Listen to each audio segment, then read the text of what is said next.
Assalamu alaikum wa rahmatullahi wa barakatuh. Thank you so much for joining us again in one of these episodes to get to know the Qatari culture through the pages of its literature. Today, we will talk about something that I realized in Qatari nature. A few months ago, I went with a really good Qatari friend kayaking. So there are very nice places here in Qatar to do water sports.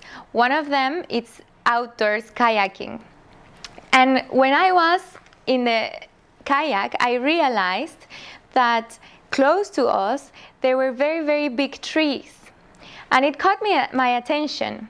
How does these trees have this amount of hugeness, and how come that they can grow here, considering that in the place that we were, it was all pure salt water and most of the soil is sand. And that's how we came to realize that it was very important to talk about this specific tree and the good things that it brings to the culture. The book is named Al-Karam in Qatar. It is written by Abdallah Ibrahim Al-Sada. And as you can see, it grows next to the water. So whenever you come here, you will see this type of trees around the country. So the Al-Karam, we can find it here in Qatar, but also we can find it in another Gulf countries. Also, we can see it in the Red Sea branch. We can find it in Africa's beach and also in the Indian Ocean. The botanics here in Qatar are very important because they have to deal with, let's say, difficult weather, but still they have a lot of properties that have managed to become part of the culture of Qatar.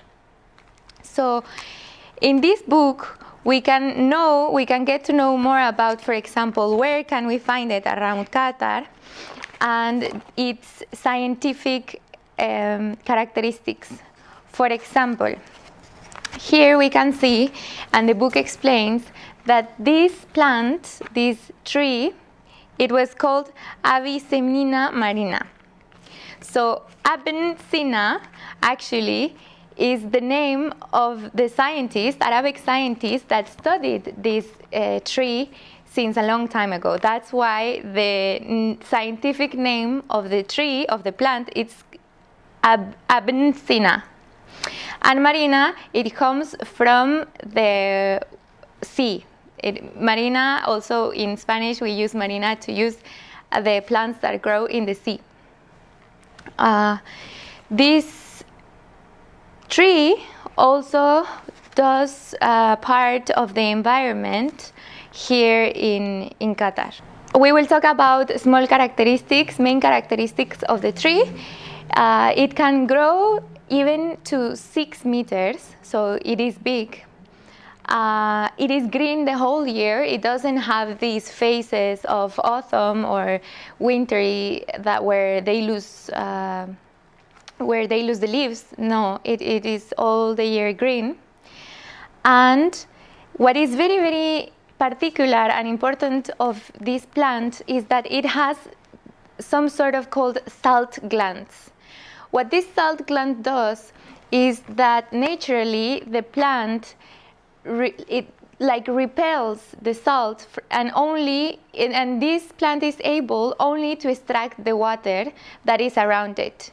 So as you might probably know, if we put another type of plant in salt water, it will eventually die. It will probably die because these plants are not able to reduce the salt from the water. But this plant can do that, and that's why it grows here, and it's something that makes part of the environment here. I will show you here a bit of how it is. If you look specifically and particularly to the characteristics of the plant, you can find that the stem is a bit red. It also has flowers, and it even gives fruits. So once you really get to study the plant and you really get to study what it does for Qatar, you will never believe all the uses that people here have found since long time ago from the plant. So first of all, it helps us protecting the environment. What I mean is that these big trees protect the land and protect the soil, protect the beaches here in Qatar. So this is kind of a wall, natural wall, that protects the sea. It also, of course, is since it's green and it's a plant, it helps here to recycle the oxygen and to keep a good biodiversity here in Qatar. Second of all, tourism. It is very curious when you go and you see these plants growing in the sea salt.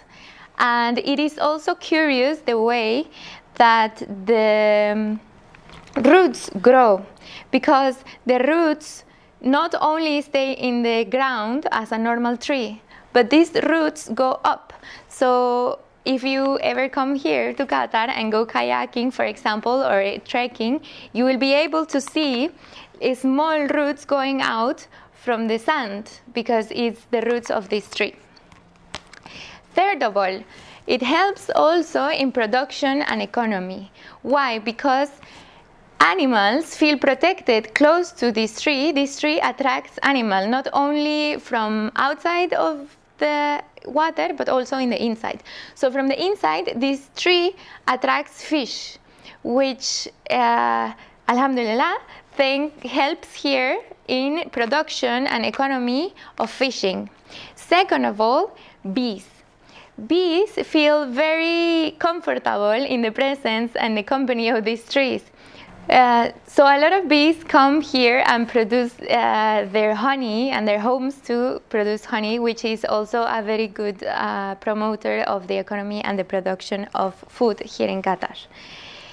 Number 4, and which is also very important, it is not only good for the animals that live around the trees, but it is good also, for example, for camels, because camels can eat this plant. So it's very good to have it here, and it's very good that there is a lot of this plant here in Qatar, because it is also something that helps people here to feed the camels. And we continue with the uses of the plant. Number 5, it's medical usage. So since a long time ago, here in Qatar, it is used, the plant, to do medicine in eyes and skin.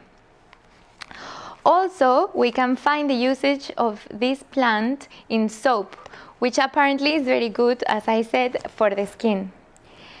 Also, they use it as paper, to produce paper, and to use it for color, since the stem is red, and of course the leaves. Last but not least, we can also use this plant for tea. So now we can know, and we can see in this video, that it's very important to ensure the environment here and to try to be as much as eco-friendly possible. Thank you so much for joining us in this new episode, and see you soon.